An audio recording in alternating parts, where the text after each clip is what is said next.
اللہ تعالیٰ نے قرآن مجید میں ارشاد فرمایا ہے کہ حل جزاء الاحسان الا الاحسان۔ فرمایا کیا ہے احسان کا بدلہ سوائے احسان کے، نیکی کا بدلہ صرف نیکی ہے۔ دنیا میں جو لوگ خیر کے کام کریں گے تو اللہ تعالیٰ انہیں دنیا میں بھی خیر عطا فرمائے گا اور قیامت میں بھی خیر ہی عطا فرمائے گا۔ اور جو لوگ دنیا کے اندر شر کریں گے انہیں قیامت میں تو اس کی سزا ملے گی ہی، کچھ نظارے اس کے وہ دنیا میں بھی دیکھیں گے۔ ارشاد فرمایا دوسرے مقام پر کہ وَمَن يَعْمَلْ مِثْقَالَ ذَرَّةٍ خَيْرًا يَرَهُ، اگر کوئی ذرے کے برابر خیر کرے گا تو اسے دیکھے گا، اسے وہ دکھائی جائے گی۔ اور وَمَن يَعْمَلْ مِثْقَالَ ذَرَّةٍ شَرًّا يَرَهُ، اگر ایک ذرے کے برابر شر کرے گا تو اسے بھی دیکھے گا۔ دنیا کے اندر کچھ سزائیں اور کچھ ہمارے حالات کی خرابی کا سبب ہمارے اعمال ہوتے ہیں۔ قرآن مجید نے کہا کہ وما اصابکم من مصیبت فبما کسبت ایدیکم ویعفو عن کثیر، فرمایا جو تمہیں مصیبت پہنچتی ہے تو تمہارے ہاتھوں کے کرتوتوں کے سبب، کسب کے سبب پہنچتی ہے، ویعفو عن کثیر، بہت ساری چیزیں تو ہم ویسے ہی معاف فرما دیا کرتے ہیں۔ زندگی دنیا میں رہتے ہوئے بھی انسان کو کچھ سبق دیتی ہے۔ اگر آپ فصل زمین میں بوئیں تو چاول کا بیج بوئیں گے تو وہاں چاول اگے گا، گندم نہیں اگے گی۔ اور اگر آپ کاشت گندم کریں گے تو گندم ہی وہاں سے اگے گی، وہاں سے چاول اگ سکتا نہیں۔ یہ نہیں ہو سکتا کہ آپ زندگی میں لوگوں کو تکلیفیں دیں اور خود آپ آرام سے سو جائیں، یہ ہو نہیں سکتا، یہ ممکن نہیں۔ دو جملوں میں میرے نبی پاک صلی اللہ علیہ وسلم نے ہمیں بات سمجھا دی ہے۔ اللہ کے رسول صلی اللہ علیہ وسلم نے فرمایا کہ تم اللہ کے بندوں پہ رحم کرو، اللہ تمہارے اوپر رحم فرمائے گا۔ لیکن بندوں کے بارے میں بندوں کا رویہ سخت ہو، اس کا لہجہ رب کریم کے بندوں کے بارے میں تلخ ہو، اس کے دل میں رحم کے، کرم کے میٹھے جذبات ہی نہ سرے سے ہوں، اور وہ کہے کہ میرے بارے میں نرمی کی جائے، تو یہ ہو نہیں سکتا، یہ ممکن نہیں ہے۔ ہم کیا کرتے ہیں؟ ہم اپنے تھوڑی دیر کے سکون کے لیے بہت سارے لوگوں کو تکلیف میں مبتلا کرتے ہیں، بلکہ بعض لوگ تو ایسے ہیں جو دوسروں کو مصیبت میں دیکھ کر خوش ہوتے ہیں۔ ان کو قلبی راحت نصیب ہوتی ہے، کسی شخص کو مشکل میں دیکھتے ہیں، پریشانی میں دیکھتے ہیں تو بڑا انہیں سکون میسر آتا ہے۔ اور میں نے دیکھا ہے کہ بغلیں بجاتے ہیں اور وہ باقاعدہ دلائل دیکھے ہیں، دیکھا نا ہمارے ساتھ ایسے کرتا تھا تو آج اس کا کیا حال ہو گیا ہے۔ باقاعدہ لوگ یہ کام کرتے ہیں۔ وہ ہمارے درویشوں نے اپنے رنگ میں بھی ہمیں بڑے مسئلے سمجھائے ہیں، پر اللہ کرے ہماری سمجھ میں بات آئے۔ اللہ کے بندوں نے نا سادی کر کے باتیں، سادی کر کے اور نرم کر کے اور ہمارے مزاج اور طبیعت کے مطابق ہمارے ذہنوں میں اتارنے کی کوشش کی ہے۔ اگر ہماری سمجھ میں آئے، دیکھیں نا درویش کیا کہتے ہیں، کہتے ہیں دشمن مرے تو خوشی نہ کریے۔ دلیل کیا ہے کہ سجنا بھی تو مر جانا ہے نا۔ یہاں تو یہ کہنا کہ دشمن مر گیا تو دوست نہیں مرے گا۔ تو کس طرح سادہ کر کے اور عام فہم کر کے اور ذہن کے قریب جا کے بات سمجھاتے ہیں، کہتے ہیں کس بات کا چاؤ کر رہا ہے تو، دشمن مرے خوشی نہ کریے، او پائیا سجنا بھی مر جانا ہے، بگڑتے دن آیا محمد اوڑک نو ڈوب جانا ہے۔ یہ تو کس چکر میں تو پڑا ہوا ہے۔ ترمذی شریف حضرت واصلہ بن اسکے رضی اللہ تعالیٰ عنہ حدیث کے راوی ہیں، یہ حدیث ضرور یاد رکھیے گا۔ میرے نبی پاک صلی اللہ تعالیٰ علیہ وسلم نے فرمایا اپنے بھائی کو مصیبت میں دیکھ کے خوشی کا اظہار نہ کرو،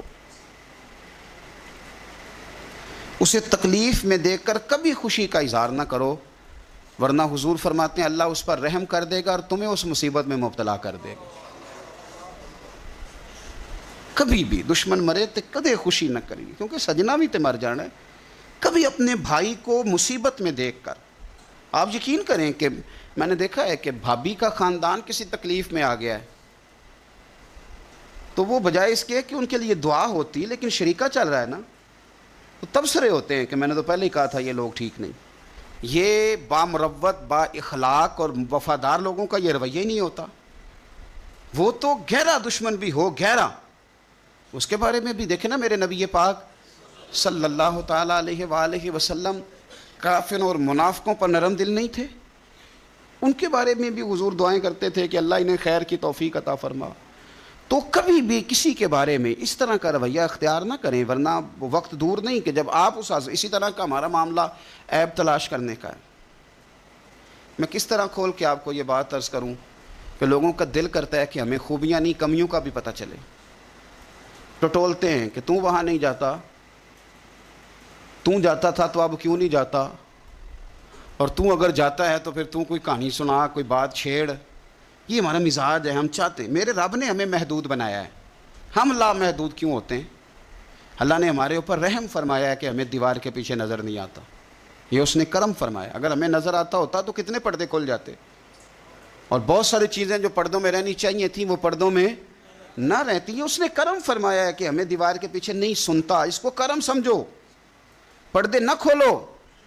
اگر ہمیں یہ خبر ہوتی کہ سامنے کیا ہے تو بہت سارے ہمارے معاملات خراب ہو جاتے۔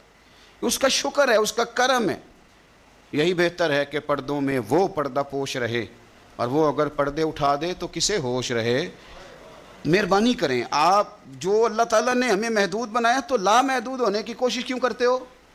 جہاں اس نے رکھا ہے وہیں رہنے کو اپنے لیے بہتر جانو، وہیں، ورنہ حالات خراب ہو جائیں گے۔ میرے نبی پاک صلی اللہ علیہ وسلم نے فرمایا، مسند احمد میں موجود ہے، حضور فرماتے ہیں لوگوں کی جاسوسی نہ کرنا، ان کے عیب نہ ٹٹولنا۔ بس حضور نے کہہ دیا تو کہہ دیا، نہیں ٹٹولنے تو سونیا تیرے غلام ہیں، سوال ہی نہیں پیدا ہوتا کہ ہم کبھی یہ کام کریں۔ حضور نے فرمایا کسی کے عیب نہ ٹٹولنا۔ اگر تم نے کسی کے عیب ٹٹول کے اسے رسوا کرنے کی کوشش کی تو فرمایا تم اگر 7 پردوں کے اندر بھی بیٹھے ہوئے تو وہاں بھی اللہ تمہیں رسوا کر دے گا۔ یہ نہ سمجھنا کہ میں چھپ گیا ہوں تو بچ جاؤں گا، اللہ تمہیں وہاں بھی رسوا۔ تو کچھ جرموں کی دنیا میں ہم دیکھتے ہیں، اور اس کا سادہ ترجمہ یہ ہے کہ جیسا کرو گے پھر ویسا بھرو گے، یہ ہوتا ہے، آپ اس سے بچ نہیں سکتے۔ اور اس وقت بندہ بڑا سمارٹ ہوتا ہے، وہ اپنے آپ کو بڑا تیز سمجھتا ہے، وہ کہتا ہے میں نے پتہ پھینکا تھا تو میرا پتہ چل گیا ہے، دیکھا نا پھر۔ اور کئی دفعہ میں نے دیکھا ہے شریف آدمی مجبور ہوتا ہے، وہ کیا کر سکتا ہے؟ شریف جو ہوا، شر اور شریف ان کا مقابلہ نہیں ہوتا، ایک چیز ہے شر، تو شریف اس کا مقابلہ کیسے کرے گا؟ بلکہ شریف آدمی تو کئی دفعہ ویسے ہی بچتا ہے، کہتا ہے یار مطلب کسی طریقے جان چھڑائیں، یہ شر ہے اور میں باوضو رہنے والا آدمی ہوں، میں گند میں کیسے ہاتھ ڈالوں گا؟ وہ بچتا ہے تو لوگ سمجھتے ہیں ڈرپوک ہے، حالانکہ ڈرپوک اور ہوتا ہے اور شریف اور ہوتا ہے۔ تو شرافت کو لوگ بزدلی جانتے ہیں۔ نبی پاک صلی اللہ علیہ وسلم کے صحابی حضرت سعید بن زید رضی اللہ تعالی اور 10 مبشرہ صحابی حضرت عمر کے بہنوئی ہیں، اور یہ حوالہ میں آپ کو مسلم شریف سے عرض کر رہا ہوں۔ حضرت سعید بن زید رضی اللہ تعالیٰ عنہ وہ خوبصورت آدمی ہیں جنہیں دنیا میں چلتے پھرتے میرے نبی پاک نے جنت کی بشارت عطا فرمائی۔ بندے کا قد کاٹ دیکھیں کہ جنتی بندہ، یعنی اتنا اعتماد حضور نے کیا کہ فرمایا اس کے بعد والے آخری دم تک کے اعمال پر بھی میں جانتا ہوں یہ جنتیوں والے کام کرے گا۔ اتنا بڑا آدمی، لیکن ایک عورت نے آ کے جھگڑا شروع کر دیا، اروا اس عورت کا نام تھا۔ اس نے آ کے حضرت سعید بن زید سے جھگڑا شروع کیا کہ یہ جو مکان ہے نا آپ کا، اس میں اتنی جگہ میری ہے، مجھے آپ بتائیں کہ ایک شریف آدمی سے عورت جھگڑا کرے تو بندہ جواب میں کچھ کر سکتا ہے؟ اب میری بات کو سمجھیں، اب شریفوں کی مجبوریاں تو سمجھیں کتنی زیادہ ہیں۔ بھئی ایک عورت آ گئی، اس نے دعویٰ کر دیا، اب بلا وجہ انسان کٹہرے میں کھڑا ہو جاتا ہے۔ یہاں کو بندہ آگے کہہ دیتا، کہتا جی میں نے 20 لاکھ روپیہ لینا ہے، تو شریف آدمی ادھر کیا کرے گا؟ وہ تو مفت میں، اور دائیں بائیں بیٹھے لوگ ویسے ہی پریشان ہو جائیں گے کہ پتہ نہیں کوئی بات ہوتی ہے تو کوئی آتا ہے نا۔ اس نے کہہ دیا کہ مکان میں میرا حصہ ہے، اور کہہ کسے دیا؟ اسے جن کے اعمال کے صحیح ہونے کی گواہی مدینے والے رسول نے عطا فرمائی۔ اس نے کہا جناب یہ مکان میں میرا حصہ ہے۔ اب حضرت سعید بن زید رضی اللہ تعالیٰ عنہ فرمانے لگے یہ زمین اسی کو دے دو، ختم ہو گئی بات۔ شریف آدمی کیسے جھگڑا کرے؟ اب میں آپ کو ایک بات بتاؤں، اگر اس طرح بھی بندہ کر دے تو باتیں پھر بھی ہوتی ہیں۔ لوگ کہتے ہیں بلا وجہ تو نہیں نہ دے دی، ایسے تو نہیں نہ کوئی دے دیتا 4 مرلے، او بھائی ایسے تو نہیں نہ۔ فوراً فرمایا حضرت سعید بن زید، فرمایا دے دو اسے۔ تو آپ کے اہل خانہ کہنے لگے حضور جب آپ اسے کیوں دے رہے ہیں؟ فرمایا تم دے دو، میرے نبی پاک صلی اللہ علیہ وسلم نے فرمایا جس نے ایک بالشت زمین پر ناجائز قبضہ کیا اللہ قیامت کے دن 7 زمینوں کا توق بنا کے اس کے گلے میں ڈال دے. فرمایا اٹھانے دو اسے توق، اسے اٹھانے دو. اور ایک حدیث میں فرمایا 7 زمینوں میں دھنسا دے گا اللہ اسے اٹھانے دو، دے دو. لیکن تکلیف تو ہوتی ہے نا. اب یہ نہیں ہے کہ کہاں سے اتنا حوصلہ بندہ کرے، دل تو ٹوٹ جاتا ہے نا کہ یار میرے اوپر اس طرح الزام لگانا. اور اس طرح کسی شخص کے بارے میں وہ بندہ جس نے زندگی تقوی میں گزار دی اس پر اتنا گھنونا الزام لگا دینا. اب حضرت سعید بن زید نے نا لوگوں کو کہہ دیا دے دو، لیکن جب تنہا گئے تو دل ٹوٹا ہوا تھا، کلیجہ پھٹا ہوا تھا، طبیعت پریشان تھی. ہاتھ اٹھائے، کہا اللہ سچائیاں بھی تو جانتا ہے، جھوٹ بھی تو جانتا ہے، ظاہر چیزوں کو بھی تو جانتا ہے، چھپی ہوئی کو بھی تو جانتا ہے. اللہ اگر یہ جھوٹی ہے تو اسے اندھا کر دے، اور اللہ یہ جو زمین اس نے مجھ سے لی ہے نا پھر اس میں اس کی قبر بنا دے. بعض شارحین نے لکھا ہے کہ حضرت سعید بن زید تو پہلے وصال کر گئے، لیکن وہ عورت زمین تو لے لی، گھر میں رہتی تھی پر اندھی ہو کے رہتی تھی، ڈھونڈتی پھرتی تھی، دائیں بائیں جاتی تھی. تو لوگ اسے کہتے تھے کیا بنا، کہنے لگے کچھ نہ پوچھو، مجھے سعید بن زید کی دعا لگ گئی ہے، مجھے لگ گئی دعا. تڑپتی تھی، روتی تھی. کنواں کھدوایا ہوا تھا، امیر لوگوں نے گھر میں کنواں کھدوایا ہوا تھا، تو یوں لگتا ہے کہ پانی بھی کوئی نہیں پلاتا تھا، کوئی نواسا نواسی پوتا پوتی بھی قریب نہیں آتا تھا. پانی پینے کے لیے کنویں میں گئی تو اندر ڈوب کے مر گئی. اس کا گھر ہی اس کی قبر بن گیا. لیکن نا لوگ اس وقت سمجھ رہے ہوتے ہیں کہ جناب دیکھا نا میرا پتہ چل گیا. ہنس رہے ہوتے ہیں کہ دیکھا میں نے کتنا رسوا کر دیا، دیکھا پھر فلانا کتنی منتیں کر رہا تھا، دیکھا. اور تمہیں پتہ نہیں، تم کیا سمجھتے ہو کہ جس کو تم نے رسوا کرنا چاہا اس کا کسی جو ہے وہ وزیر مشیر اور بڑے آدمی سے تعلق نہیں تھا تو وہ تمہارے ہتھے چڑھ گیا. یاد رکھنا اگر اس کا وزیروں مشیروں سے تعلق نہیں نا غریب کا تو اللہ ولی الذین آمنوا، اللہ تو وارث ہے کہ نہیں مومنوں کا، اللہ تو وارث ہے کہ نہیں مومنوں کا، نبی پاک تو والی ہیں کہ نہیں اپنی امت کے. تو تم کس طرح سمجھتے ہو کہ بندہ اور وارث شاہ مان کری نہ وارثہ دا، رب بے وارثہ کر کے مار دائی.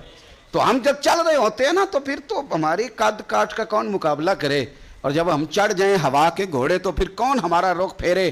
لیکن یاد رکھنا ایک عدل کرنے والی ذات ہے، جب لگامیں کھینچتی ہے تو پھر لوگوں کو کوئی چارہ. اپنی زندگی کے اندر کبھی بھی کوئی کام ایسا نہ کریں، کبھی بھی. آگے بڑھتا ہوں. بصرے کا گورنر حجاج بن یوسف بڑا ظالم آدمی تھا. تو حضرت سعید بن جبیر رضی اللہ تعالیٰ عنہ ایک تابعی بزرگ تھے، تو آپ نا اس کے غلط کاموں پہ اسے ٹوکا کرتے تھے. ہمارا یہ مسئلہ ہوتا ہے کہ جب ہمیں کوئی ٹوکتا ہے تو ہمیں ضد چڑھتی ہے. یہ نہیں دیکھتے کہ میں پہلے دیکھ لوں میری کہیں کوتاہی پہ تو نہیں ٹوک رہا. وہ ظالم تھا، آپ اسے ٹوکتے تھے. تو جب روک ٹوک ہونے لگی تو یہ جو بادشاہ قسم کے لوگ ہوتے ہیں ان کی خواہش ہوتی ہے کہ ہمیں پوچھنے والا کوئی نہ ہو. روک ٹوک بڑی تو اس نے بلا لیا حضرت سعید بن جبیر رضی اللہ تعالیٰ عنہ کو، بلا کے کہنے لگا میں آپ کو قتل کروں گا. تو آپ فرمانے لگے جس طرح تو مجھے قتل کرے گا نا میرا رب بھی تجھے اسی طرح ہی قتل کرے گا. اللہ والے تھوڑا کسی سے ڈرتے ہیں، وہ اسی طرح تجھے قتل کرے گا. کہنے لگا حضرت سعید بن جبیر رضی اللہ تعالیٰ عنہ سے کہ اگر آپ مجھ سے معافی مانگ لیں گے تو میں آپ کو چھوڑ دوں گا. تو آپ فرمانے لگے معافی تو میں روز مانگتا ہوں پر صرف اپنے رب سے، تجھ سے کاہے کی معافی مانگوں، کس بات کی تجھ سے معافی مانگوں. کہنے لگا پھر آپ بعض جلاد سے کہنے لگا اسے قتل کرو. آپ نے ہنسنا شروع کر دیا. تو وہ کہنے لگا ہنستے کیوں ہو؟ فرمانے لگے تیری جرت پہ ہنس رہا ہوں کہ خدا کا کمزور بندہ ہو کے تو کس طرح کی جرت کے ساتھ باتیں کر رہا ہے کہ میں تجھے قتل کرا دوں گا. اس نے کہا پکڑو، اور غصے میں آ گیا، پکڑو اور انہیں قتل کرو. جب قتل کرنے لگے تو آپ نے منہ کعبے کی طرف کر لیا اور پڑھا انی وجہت وجہی للذی فطر السماوات والارض حنیفا وما انا من المشرکین. کعبے کی طرف منہ کر کے یہ دعا پڑھی تو کہنے لگا اچھا اس کا رخ پھیر دو کعبے سے. تو آپ کا جب رخ پھیرا تو آپ فرمانے لگے تو بڑا ہی بیوقوف ہے، فَإِنَّمَا تُوَلُّوا فَثَمَّ وَجْهُ اللَّهِ. تمہیں پتہ نہیں منہ جدھر بھی کرے اللہ ادھر ہی ہوتا ہے. تو بڑا بیوقوف ہے، تو کعبے سے رخ پھیر کے سمجھتا ہے کہ اللہ کوئی معاذ اللہ مقید ہے، ادھر رب تو ہر طرف ہے، جلوہ تیری ذات کا کو بکو ہے. میں جدھر دیکھتا ہوں ادھر تو ہی تو ہے، جدھر دیکھتا ہوں ادھر. جے میں تینوں اندر جانا تو پھر مقید جانا، تو جے میں تینوں باہر جانا تے اندر کون سمانا، اندر بھی تو ہیں تے باہر بھی تو ہیں تے بلا کون نمانا. فرمایا کہ بھئی ہر طرف ہی اللہ ہے. اب اس نے پتہ کیا کیا؟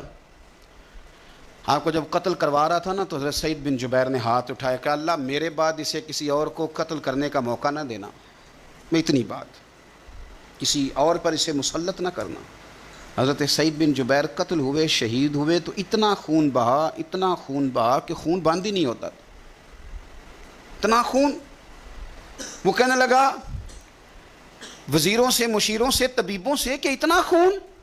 تو وہ کہنے لگے بادشاہ یہ خون بتاتا ہے کہ یہ بندہ تجھ سے ڈر کے نہیں مرا، ورنہ تو تلوار بندے کے قریب آتی ہے تو خون خشک ہوتا جاتا ہے، ورنہ تو حکم ہوتا ہے سزائے موت کا تو لوگوں کے کپڑے ڈھیلے ہو جاتے ہیں، جسم کمزور ہو جاتا ہے۔ یہ بندہ نہ ڈر تھا، اس لیے اتنا اس کا خون نکلا ہے کہ اسے کوئی ڈر نہیں تھا۔ حضرت سعید بن جبیر کو قتل کرنے کے بعد نا حجاج بن یوسف 15 دن زندہ رہا ہے، صرف 15 دن۔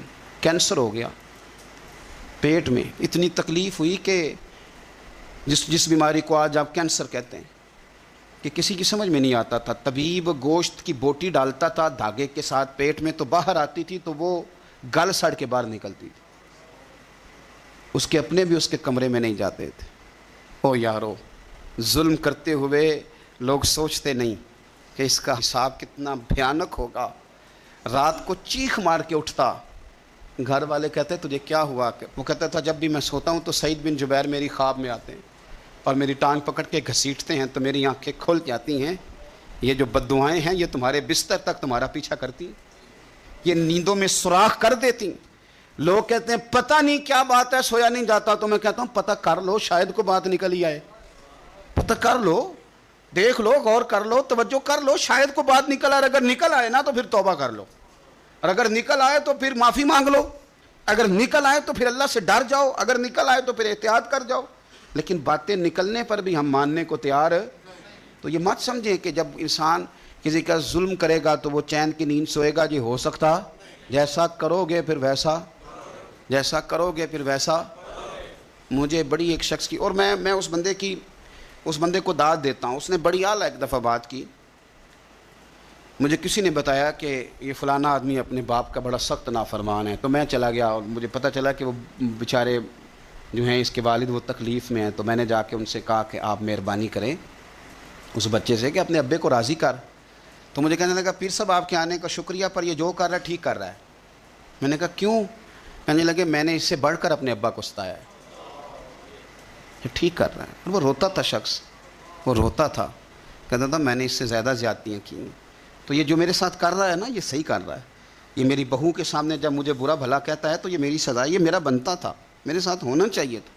یہ اپنے بچوں کے سامنے جب میرے ساتھ سخت رویہ اختیار کرتا ہے تو یہ جو ٹھیک کر رہا ہے جو بھی کر رہا ہے۔ لیکن میں نے اس کے بیٹے کو کہا، میں نے کہا پتر جہاں تیرا والد آج کھڑا ہے تو بھی کل یہیں کھڑا ہونا چاہتا ہے، میرا بھی ارادہ ہے کہ اسی جگہ کل تجھے کھڑا کیا جائے اسی کٹہرے میں۔ کہنے لگا نہیں، تو میں نے کہا پھر تو اللہ پہ چھوڑ، تو کس چکر میں پڑ گئی؟ آپ یقین کریں، آپ سکون دیں، دل پہ ہاتھ رکھ کے اپنے آپ سے پوچھ لو کہ ماں باپ جن کے چلے گئے وہ راضی گئے ہیں؟ نہ کسی کو بتانا، نہ کسی سے ذکر کرنا، وہ اپنے آپ سے پوچھ لو۔ اگر وہ راضی نہیں گئے تو پھر قبروں پہ جاؤ، پھر ان کے لیے دعائے مغفرت کرو، پھر قبر پہ بھی بیٹھ جاؤ، میرا رب تو وہاں بھی تمہاری صلح کرانے کو تیار ہے، وہاں بھی کرم کر دے گا اللہ۔ اور جن کے موجود ہیں وہ تھوڑی غور کر لیں، وہ ایک دفعہ پلٹ آئیں، واپس آ جائیں۔ آپ جب کسی سے پیار کر رہے ہوتے ہیں بوڑھے سے تو آپ اپنا بڑھاپا محفوظ کر رہے ہوتے ہیں، جب آپ قدر کر رہے ہوتے ہیں تو آپ اپنی قدر کے لیے آنے والا اپنا مستقبل محفوظ کر رہے ہوتے ہیں۔ اپنی زندگی کے لب و لہجوں پہ، اٹھنے بیٹھنے پہ غور کرو۔ میں بڑی ذمہ داری سے کہتا ہوں، ادھر دیکھنا میری طرف، بیٹیاں بڑی پیاری ہوتی ہیں، اور ان کے سسرال سے جب ٹیلی فون آتا ہے نا اور یہ رو پڑتی ہیں کہ ابا جان بھائی جان میں تکلیف میں ہوں، تو آپ یقین کرنا کہ پھر نا شاید زندگی میں بندہ اتنا مجبور کبھی نہیں ہوتا جتنا بیٹی کے فون پہ ہو جاتا، کر بھی کچھ نہیں سکتا اور رہ بھی نہیں سکتا، تو پھر تھوڑی نیکی نہ کر لیں، جس بیٹی کو ہم گھر لائے ہیں اس سے پیار شروع کر دیں، ہم اس کی غلطیوں کو معاف کرنا شروع کر دیں تاکہ کوئی ہماری بیٹی کی غلطیوں کو بھی معاف کرنا شروع کر دے۔ یہ سودا ہم کیوں نہیں کرتے؟ میرے نبی پاک علیہ السلام نے فرمایا تو رحم کر، اللہ تیرے اوپر رحم کرے گا۔ تو ہم کیوں نہ یہ کام شروع کریں کہ جو ہمارے ہاں ہے اس کے ساتھ اپنا رویہ ٹھیک کر لیں، تو پھر دیکھیں معاملات کتنے تیزی کے ساتھ بہتر ہوں گے۔ تو میرے عزیز، یہ مکافات عمل ہے، بڑی جلدی حساب دینا پڑتا ہے، بڑی جلدی۔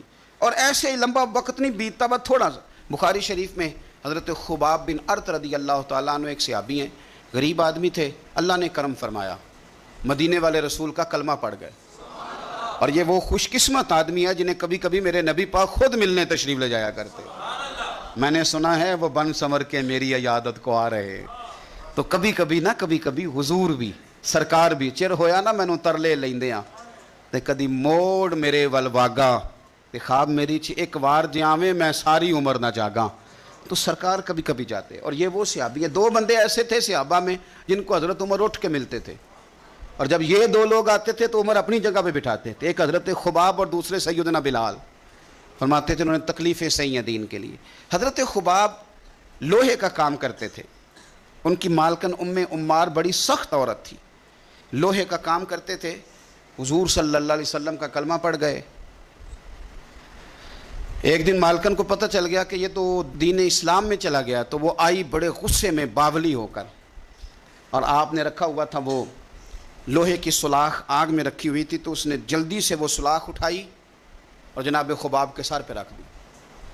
جلتی ہوئی سلاخ وہ آگ کا انگارہ بن جاتی. جل گیا سر مبارک. بڑی تکلیف میں آئے میرے رسول پاک صلی اللہ علیہ وسلم کے حضور عرض کی، حضور میں تکلیف میں ہوں، میرے لیے دعا فرمائیں. حضور نے کیا جملے کہے، قربان جائیں مدینے والے کی دعاؤں پر، حضور کی دعاؤں پر بھی قربان. اور میرے اعلیٰ حضرت فرماتے ہیں جب نبی پاک دعا کرتے تھے تو دعا اوپر نہیں جاتی تھی، قبولیت نیچے آ جاتی تھی. خدا کی رضا چاہتے ہیں دو عالم، خدا چاہتا ہے رضائے محمد صلی اللہ علیہ وسلم. اجابت کا جوڑا، عنایت کا صحرا، دلہن بن کے نکلی دعائے محمد، اور اجابت نے جھک کر گلے سے لگایا بڑی ناز سے جب دعائے محمد صلی اللہ علیہ. تو رسول پاک صلی اللہ علیہ وسلم نے دعا کی. اور دعا کیا کی حضور نے؟ نبی پاک نے دعا دی، اے اللہ میرے خباب کی مدد فرما، اے اللہ میرے خباب کی. دعاؤں کا رنگ ہوتا ہے اگرچہ ہمیں نظر نہ بھی آئے. تو حضور نے دعا کر دی. اب حضرت خباب کہتے ہیں کہ اس دعا کا رنگ میں سوچتا تھا، لیکن نا مکے کے حالات ہیں اور زیادہ کثرت سے تعداد کافروں کی ہے اور طاقت میں بھی کافر ہیں، اسلام پہ بظاہر غربت ہے. اب اس دعا کا رنگ کیسے نظر آئے؟ لیکن اگر کرم کرنے والا اللہ ہو تو پھر ضروری نہیں کہ ظاہر یہ اسباب لوگوں کی نظر میں آئیں، پھر وہ رنگ بنا لیتا ہے، پھر وہ ساری رحمتیں خود بخود فرما دیتا ہے. حضرت خباب کہتے ہیں وہی میری مالکن عمار بیمار ہو گئی. اتنی بیمار ہوئی اس کے سر میں کوئی درد اٹھا، اتنی تکلیف کہ ہر طبیب ہر حکیم ہر جگہ گئی. جب کوئی نتیجہ نہ نکلا تو ایک طبیب نے اسے بتایا کہ سلاخ گرم کر کے نا تو سر پہ لگوایا کر، تجھے آرام آئے گا. تو آپ فرماتے ہیں پھر ایک دن وہ گھر آئی اور گھر آ کے مجھے کہنے لگی لوہے کی سلاخ اچھی طرح آگ میں تپا کے نا تو میرے سر پہ رکھ. کہتے ہیں لوہا تپ رہا تھا، میں پکڑ رہا تھا، اس پہ سر پہ رکھ رہا تھا اور مدینے والے رسول پہ درود و سلام پڑھ رہا تھا. میں گویا میری توجہ حضور کی اس دعا کی طرف چلی گئی جو سرکار نے فرمائی. کہ یہ انداز ہے قبولیت کا، یہ انداز ہے کہ کوئی جنگ نہیں کرنی پڑی، کوئی بہت زیادہ انقلاب، بس حضور نے دعا کر دی اللہ اس کی مدد فرما. تو کچھ فیصلے اللہ پہ بھی چھوڑ دینے چاہیے. بڑی جلدی رب کریم وہ فیصلے فرما دیتا ہے اور بڑی جلدی انصاف ہوتا. ہم لوگ نا احتیاط نہیں کرتے، نہ بولنے میں، نہ چلنے میں، نہ بات کرنے میں. نہ ہم دیکھتے ہیں کہ بندہ کس کیٹیگری کا ہے، نہ ہم نے سفید داڑیاں دیکھنی ہیں، نہ ہم نے علم دیکھنا ہے، نہ ہم نے کوئی دین کی نسبت دیکھنی ہے، نہ ہم نے تقویٰ دیکھنا ہے. کیونکہ اس وقت میرے ذہن کو بات چڑھ گئی ہے تو وہ ہم نے کر کے چھوڑ دی. ہم نے سٹیٹس بھی نہیں دیکھنا کہ بندہ سامنے جو ہے اس کا معیار کس لحاظ کا ہے. اور وہ کہتے ہیں جی میں بڑا جذباتی ہوں تو میں اماں کے سامنے بول پڑتا ہوں، میرے سے بات ہو جاتی ہے. تو میں کہتا ہوں تو بالکل جذباتی نہیں. اگر اماں کے سامنے بول پڑتا ہے تو ایس ایچ او کے سامنے بھی بول کے دکھا، پھر تیرا پتہ چلے گا. اگر تو جذباتی ہے اور ابا کے سامنے تجھے غلطی لگ جاتی ہے تو جج صاحب کے سامنے بھی غلطی لگے نا، پھر تو تیرے جذبات کی سمجھ آئے. لیکن یہ غصہ بڑا سیاںا ہے. تو میں بات ٹھیک کر رہا ہوں اور میری بات میں اچھی طرح توجہ کریں. غصہ ہمارا بڑا سمجھدار ہے. تگڑے بندے پہ آتا، یہ مڑے بندے پہ آتا ہے. غریب آدمی سمجھدار غصہ ہے. اوہو اتنا یہ غصہ عقل مند ہے، اتنا سمجھدار ہے کہ یہ جناب حد ہو جاتی ہے بات کرتے ہوئے. اور میرے ابا جی بڑی سادی مثالیں کبھی کبھی مجھے سمجھاتے تھے تو میں بڑی بات کو سمجھتا تھا. وہ کہتے تھے کہ ہم دیہاتی لوگ بھی عجیب ہیں، گالیوں پہ لڑ پڑتے ہیں اور اتنی لمبی لڑائی ہوتی ہے کہ بات تھانے جاتی ہے. تو جس گالی کی وجہ سے ہم نے ایک دوسرے کے سر پھوڑے ہوتے ہیں وہ جا کے تھانے ہمیں 2500 گالیاں کھانی پڑتی. یہ ہمارا عجیب بیوقوفوں والا عمل ہے کہ جس بنیاد پہ یہاں لڑے تھے. میری بات کی سمجھ آ رہی ہے آپ حضرات؟ تو وہ پھر بڑی رسیلی سجیلی بات کرتے ہیں. میرا خیال ہے ہم سے محکمہ والے لوگ کیا کرتے ہیں ہم. تو غصہ بڑا ہمارا عجیب و غریب قسم کا ہے. اسی طرح کا دکانداروں کا مسئلہ ہے. پائیا چینی والے پہ غصہ آتا ہے جس نے پاؤ لینی ہو, ہے نا جی, یا اس پہ غصہ آتا ہے جس نے ادھار لینا ہو. لیکن آئے ہائے جو کہے کہ میں نے تو اکٹھا لینا ہے 20 کلو چینی, اس پہ بھی کبھی غصہ ہے. اگر وہ کہہ دے توڑا ٹھیک نہیں, آتا ہے غصہ, کہتا ہے میں اندر سے نیا لے کے آتا ہوں. میں نے تو ڈاکٹروں کا یہ حال دیتا ہے, ڈاکٹروں کا, آپ یقین کریں یہ میں نیچے سے شروع ہوا ہوں, اور اگر آپ مجھے تجزیہ بیان کرنے کا کہیں گے تو میں بڑا اوپر تک جاؤں گا. میں نے ڈاکٹر دیکھے ہیں, ڈاکٹر حضرات, غریب آدمی بیچارہ نا جس کی کوئی سفارش آ گئی ہے کہ یہ غریب ہے تو ڈاکٹر صاحب چلو 500 روپیہ چھوڑ دیں. اب ڈاکٹر کا دل بڑا پریشان ہوتا ہے کہ یہ جا کیوں نہیں رہا, آ کیوں گیا ہے. اور اگر اس کو پتہ چل جائے کہ جس شخص کے ساتھ میں نے ڈاکٹروں کو خود فون کرتے دیکھا ہے کہ آپ کی اپوائنٹمنٹ تھی آپ آئے کیوں نہیں, اس لیے کہ اس کا سٹیٹس بڑا ہے. یہ آپ کی اخلاقی کمزوری ہے, آپ کمزور ہیں اخلاقی طور پہ, اس طرح آپ کرتے ہیں. تو یہ ہمارے سمجھدار جذبات, سیانے غصے اور ہماری ناراضگیاں, ان کے روپ, اس سے بچیں. کوشش کریں زندگی میں کبھی کسی پر الزام نہ لگائیں. میرے رسول پاک صلی اللہ علیہ وسلم نے فرمایا کسی بندے کے لیے جھوٹا ہونے کے لیے اتنا ہی کافی ہے کہ سنی سنائی بات آگے کر دو. ہم تو تیزی سے کہانی ہوتی بھی نہیں بنا لیتے ہیں اور کہہ دیتے ہیں کوئی بات ہوتی ہے تو کوئی کرتا ہے نا جی. میرا تجربہ یہ ہے کہ بہت ساری باتیں نہیں ہوتی, لوگ پھر بھی کرتے ہیں, ہوتی نہیں سرے سے اور لوگ کرتے ہیں. حضرت سعد بن ابی وقاص رضی اللہ, یہ بھی بخاری کتاب الاذان میں آپ کو روایت ملے گی.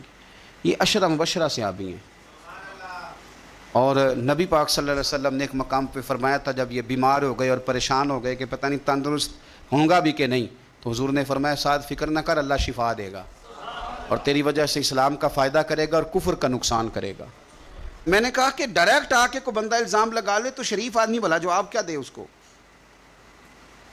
اور پھر بڑا مشکل نہیں, جس نے کچھ نہ کیا وہ بیچارہ وضاحتیں دیتا پھرے, یعنی کوئی جرم نہیں کیا اور اسے وضاحتیں, اسے کٹہرے میں کھڑا ہونا پڑ جائے, یہ کوئی تھوڑی سزا ہے. لیکن لوگ کر دیتے ہیں بلا وجہ, بغیر سبب کے, بغیر کسی وجہ کے کر دیتے ہیں. ہم سوچتے ہی نہیں, ہمارا ذہن ہی نہیں, ہمارا رویہ ہی نہیں. اور چونکہ میرا تھوڑا سا تعلق ہے اس شعبے سے, تو بڑی دیدہ دلیری کے ساتھ لوگ آ کے کہتے ہیں حضرت صاحب بس وہ جب سے بہو لے کے آئیں تو تویز بڑے کراتی ہے. تو میں نے کہا کہ آپ نے کبھی دیکھا ہے بیچاری کو کراتے؟ اور اس سبب سے ایک میں نے رپورٹ پڑھی کہ مار مار کے بحال کر دیا خامد نے کہ تویز کراتی. پہلی تو بات یہ ہے کہ تویز, آپ نے یہ کیسے سمجھ لیا کہ تویز اتنی جلدی اثر کر دیتا ہے؟ جادو کے اثرات کا انکار نہیں ہے, پر کیا آپ نے وہ حدیث نہیں پڑھی کہ سورت بقرہ پڑھیں تو جن بھی دوڑ جاتا ہے, شیطان بھی دوڑ جاتا ہے؟ کیا وہ ہمارے لیے کافی نہیں کہ سورت فلق اور ناس پڑھ کے سو جاؤ تو جادو اثر نہیں کرتا؟ ہمارے لیے کافی نہیں؟ ہم کیوں اتنے زیادہ کمزور نظریات کے مالک ہو گئے کہ شک کی بنیاد پر پیٹ دیا بہت زیادہ کہ تویز کراتی ہے؟ یہ اتنی کمزوری مسلمان کے نظریے میں کیسے آ گئی؟ لیکن اب الزام اس طرح کے لگائے جائیں جن کا کوئی وجود ہی نہ ہو, کوئی وجود ہی نہ ہو. وہ جی یہ اسی طرح کے الزام بیٹی لگاتی ہے, وہ کہتی ہے کہ اس کو نا اس کے ماں باپ سکھاتے ہیں, پڑھاتے ہیں. تو میں نے کہا کبھی تم نے سنا ہے پڑھاتے ہوئے؟ کہتی نہیں, وہ بیٹھا تو ہوتا ہے نا رات کو جا کے. تو میں نے کہا وہ تو جب سے پیدا ہوا ہے اماں کے پاس ہی بیٹھا ہوا ہے. تو یہ بغیر سبب کے بلا وجہ اور وضاحتیں دیتی پھرتی ہے بیچاری بوڑھی اماں کہ نہیں میں ایسی نہیں ہوں. کیوں کٹہروں میں لوگوں کو کھڑا کرتے ہیں؟ اخلاقی رویے بلند کریں اور سوچ سمجھ کے بات کریں, سوچ سمجھ کے. حضرت سعد بن ابی وقاص, حضور صلی اللہ علیہ وسلم نے کتنی اس شخص کی عظمتیں بیان کی, عشرہ مبشرہ سے آبی ہیں, لیکن آپ پر ایک شخص نے نا 3 الزام لگا دیے. اور شاید میں نے پہلے بھی کہا تھا کہ لوگ بڑے سیانے ہیں, کعبے کے اندر سے مٹی لے کے بت بنا لیتے ہیں, اور یہ کسی کو کیسے معاف کریں گے؟ انہوں نے تو جناب مریم سلام اللہ علیہا پہ بھی الزام لگا دیے, حضرت عیسیٰ کی والدہ مریم پہ بھی. وہ کسی شاعر نے کہا تھا مخلوق تو فنکار ہے اس درجہ کے پل بھر میں, سنگے در کعبہ سے بھی اصنام تراشے, اور تم کون ہو کیا چیز ہے داغ قبا بھی. لوگوں نے تو مریم پہ بھی الزام تراشا. یہ معافی دیتے ہیں کسی کو؟ بس ہو گئے پیچھے تو ہو گئے. 3 الزام حضرت سعد بن ابی وقاص پہ لگا دیے. پہلا الزام یہ لگایا کہ حضرت سعد بن ابی وقاص جو ہیں یہ مال غنیمت برابر تقسیم نہیں کرتے, اور دوسرا الزام یہ لگایا کہ لشکر اسلام کو بھیج دیتے ہیں خود ساتھ نہیں جاتے, اور تیسرا الزام یہ لگایا کہ مقدمات کے فیصلے میں عدل سے کام نہیں لیتے. ایک یہ کہ یہ لشکر کے ساتھ خود نہیں جاتے، ایک مقدمات کا فیصلہ عدل سے نہیں کرتے، اور تیسرا یہ کہ یہ مال غنیمت عدل سے تقسیم ہے.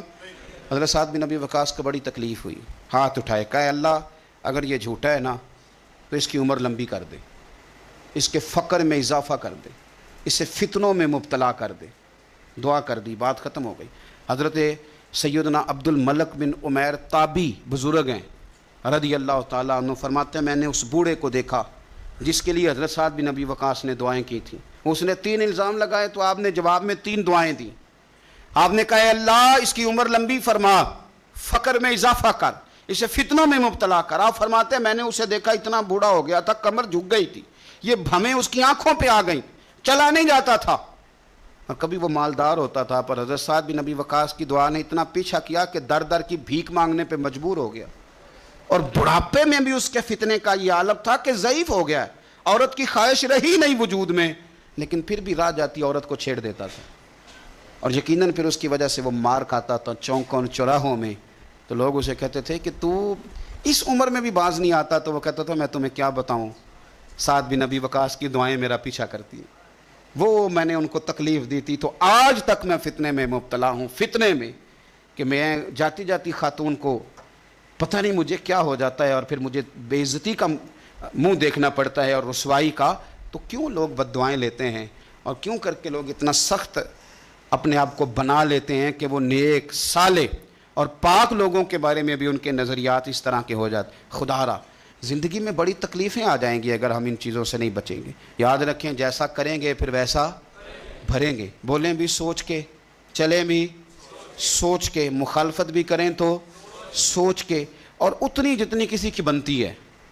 الزام بھی لگائیں تو خدا را اللہ سے ڈر کے، فٹافٹ نہیں، جلدی نہیں. آپ ہر چوتھے بندے کے بارے میں لوگ نہیں کہہ رہے فلانا پیسے کھاتا ہے، بھئی آپ نے دیے یا آپ گواہ بنے جب وہ کھا رہا تھا، آپ نے یہ کیسے بات کر دی.